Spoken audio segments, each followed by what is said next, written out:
ഇടതുപക്ഷത്തിന്റെ കയ്യിൽ മാസശമ്പളം നൽകേണ്ട കാര്യമില്ല. ചെന്നിത്തലയെ വിമർശിച്ച് സുധാകരൻ. മുഖ്യമന്ത്രിയുടെ ദുരിതാശ്വാസ നിധിയിലേക്ക് MLA എന്ന നിലയിലുള്ള ഒരു മാസം ശമ്പളം നൽകുമെന്നാണ് കോൺഗ്രസ് പ്രവർത്തക സമിതി അംഗം രമേശ് ചെന്നിത്തല പറഞ്ഞത്. എന്നാൽ മുഖ്യമന്ത്രിയുടെ ദുരിതാശ്വാസ നിധിയിലേക്ക് സംഭാവന നൽകാനുള്ള രമേശ് ചെന്നിത്തലയുടെ തീരുമാനത്തെ വിമർശിച്ച് KPCC പ്രസിഡന്റ് K. സുധാകരൻ.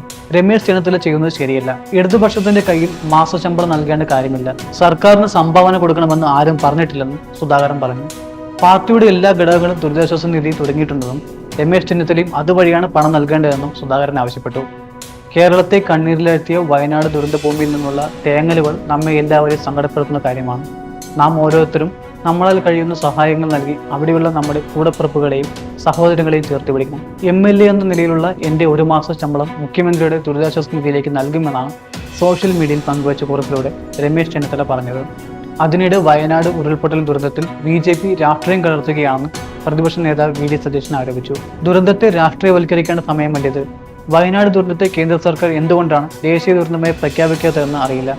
ദേശീയ ദുരന്തമായി പ്രഖ്യാപിക്കണമെന്ന് രാജ്യസഭയിലും ലോക്സഭയിലും MP മാർ സമ്മർദ്ദം ചെലുത്തുന്നുണ്ടെന്നും അദ്ദേഹം പറഞ്ഞു.